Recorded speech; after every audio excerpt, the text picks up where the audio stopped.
ঘটনা হচ্ছে যে সাংবাদিক সহকর্মীর যন্ত্রণা, কষ্ট, দুঃখ, বেদনা এগুলা নিয়ে যারা মজা পায়, যে আমার সহকর্মী, যে আমার মানে যার সঙ্গে আমি একই সঙ্গে কাজ করি, মাঠে ময়দানে চলি, কিন্তু আমাদের পাশে প্রশাসন দাঁড়াবে, পলিটিশিয়ান দাঁড়াবে, সুশীল সমাজ দাঁড়াবে না, কোনোদিনই দাঁড়াবে না। সর্বপ্রথম আমার এরপর যে কথা বলবেন সময় কি স্টাফ রিপোর্টার কুষ্টিয়ার রাশেদ। এবং আমরা দেখতে পেয়েছি যে আমাদের কুষ্টিয়ার কথা চিন্তা করে দেখি বিভিন্ন সময় আমাদের কুষ্টিয়া কিন্তু সাংবাদিকরা নানাভাবে নির্যাতনের শিকার হয়েছে এবং বিশেষ করে নিজেদের সহকর্মী যারা আছি আসলে আপনার করে ভুল করে উঠে না, কিন্তু কারণ এখান থেকে আমাদেরকে প্রতীক হওয়া উচিত যে আমরা এইটা থেকে আমরা সবাই দূরে থেকে আমরা দেখতে পাচ্ছেন যে বিভিন্ন সময় বাংলাদেশের বিভিন্ন জায়গায় কিন্তু নির্যাতনের শিকার হয়েছে সাংবাদিকরা। আমরা তো কল্পনা করতে পারতেছি না, প্রকাশ্যে মানুষকে হত্যা করে যাচ্ছে, প্রকাশ্যে সাংবাদিককে হত্যা করে যাচ্ছে, আর আমাদের আশেপাশে যারা আছে তারা চেয়ে দেখে কিন্তু মুক্তি হয়েছে। অতএব আমি সকল আমাদের জীবন পার করতে হবে, এর বাইরে কিন্তু আমরা যেতে পারবো না। অতএব আমরা যারা আছি, আমাদের সাংবাদিক ভাই যারা আছি বা আজকে এই দিনে একত্রিত হতে পেরেছি। রাষ্ট্রের চতুর্থ স্তম্ভ আমরা আমাদের নিরাপত্তা চাই, সাংবাদিক বন্ধ করি। দেখবেন সাংবাদিক হত্যাকাণ্ড হলে বা সাংবাদিক নির্যাতিত হবে না থাকে, সাংবাদিকরা যদি নির্যাতিত হয় তাহলে সাধারণ মানুষ কি অবস্থায় আছে সেটা এবং যদি পর্যন্ত সাংবাদিকরা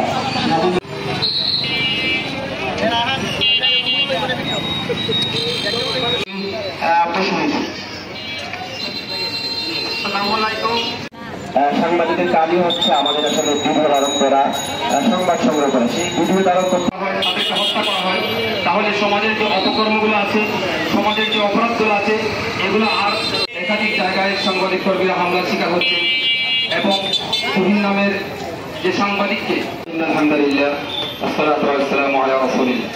সম্মানিত সুনামগঞ্জবাসী, আমরা সুনামগঞ্জের ঐতিহ্যবাহী প্রতিষ্ঠান অনুষ্ঠান রয়েছে। গণঅভ্যুত্থানের পরে এই স্বাধীনতার পরে যদি কোনো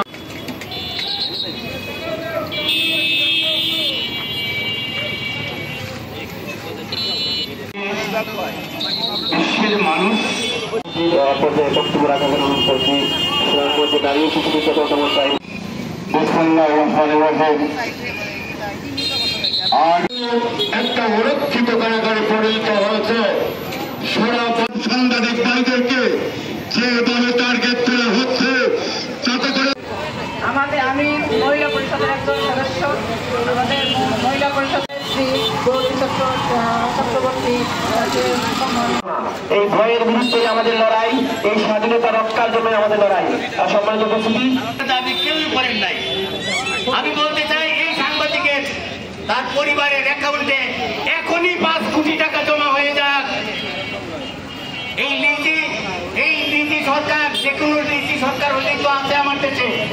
আমাদের এই আন্দোলন সংবাদ কর্মীদের প্রতিবাদী ধরা, যাতে থাকে সংবাদ কর্মীদের প্রতিবাদী ধরার পাশে যাতে আপনারা সবাই থাকেন সেই আশা।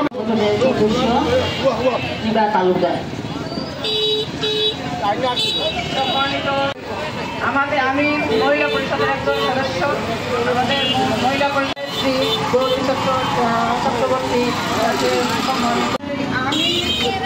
আমি সকালবেলা যদি বের হয়ে যাই চিন্তা করতে পারি না যে তুহিনকে হত্যা করা হলো, যে আমরা কি পশুর পর্যায়ে চলে গেলাম না?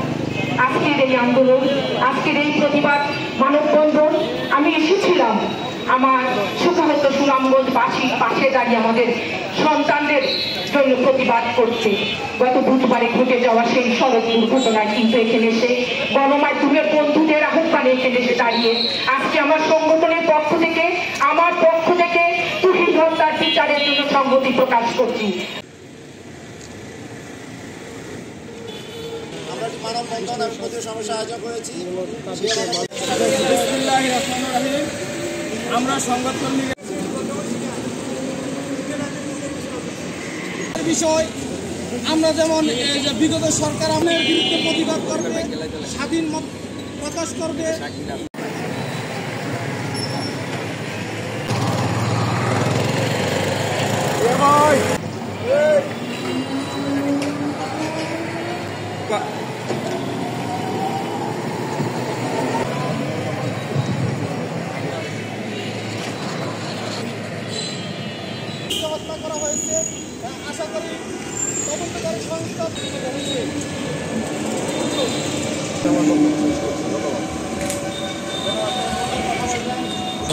নিপীড়ন হয়, আপনি তার বিশিষ্ট ভূমিকায় আমাদের হলো আমরা তো দেখছি না স্বাধীনতা তারা আছেন, তাদেরকে আন্তরিক ধন্যবাদ।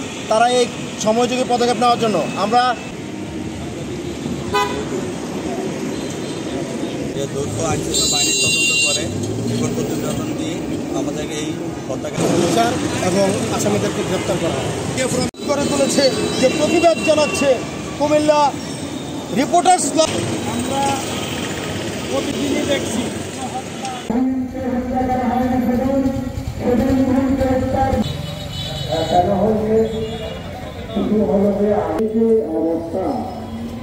এই অবস্থা একদিনই হয়নি।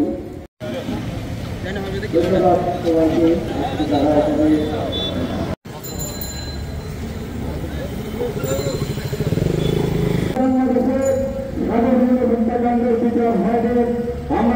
মাধ্যমে তার পরিবার নিঃস্ব হয়ে গেছে, তার 2টি মাত্র এতিম হয়ে গেছে। আমরা 5ই আগস্টের পরে একটি নতুন বাংলাদেশের যে স্বপ্ন দেখেছি, যে চেতনায় আমরা উদ্বুদ্ধ হয়েছি, মৃত্যু নিশ্চিত করে তারা সন্ত্রাসীরা উল্লাস প্রকাশ করেছে। আমরা যারা গণমাধ্যম কর্মী রয়েছি, সাংবাদিকরা যারা রয়েছে, আমরা কখনোই কোনো সরকারের আমলে নিরাপদ ছিলাম না। সাংবাদিকদের প্রতি যে কোনো কালো হাত আসে সেটা আমরা ঐক্যবদ্ধভাবে প্রতিহত করবো। এই অপরাধী হয়ে থাকে তাহলে সেই অপরাধেই তাকে বিগত সরকারকে সমর্থন